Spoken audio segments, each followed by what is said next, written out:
Hi, I'm Mark Cullen and I'm self-isolating in my greenhouse. Now, I'm here to tell you you can grow your own food and you don't need a greenhouse to do it in.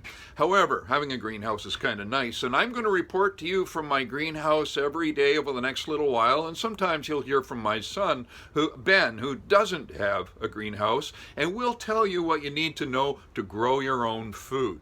Right now in early April, mid-April, you're going to need some soil. You're going to need lots of sunshine. That's essential. A south-facing window works.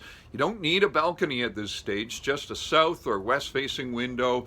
You need some seeds and you need something to put the soil in, of course. So let me begin by just giving you a little bit of an explanation of how this works. Start with some good soil. You might have a bag that looks a bit like this at home, and if you do, great. If you don't, then you might have to acquire one. But good quality soil looks like this, and it's mainly a peat-based soil, and we always mix 10 parts of the soil with 1 part worm castings.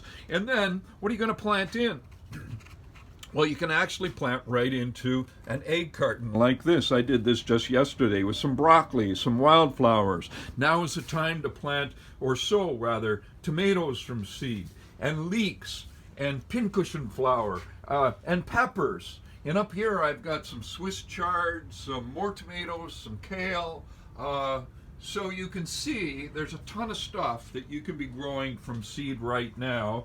And basically what you're doing is you're preparing all of your seedlings, you're preparing the seedlings for planting into the garden late May. Tomorrow I'll tell you what you can actually plant directly into the soil, and I'll give you a hint right now: carrots and onions and beets on the list, but there are more as well. So tomorrow, if the weather's good, I'll take you out there. Otherwise, I'll report back from here in the greenhouse. Mark Cullen, markcullen.com. Thanks very much for watching.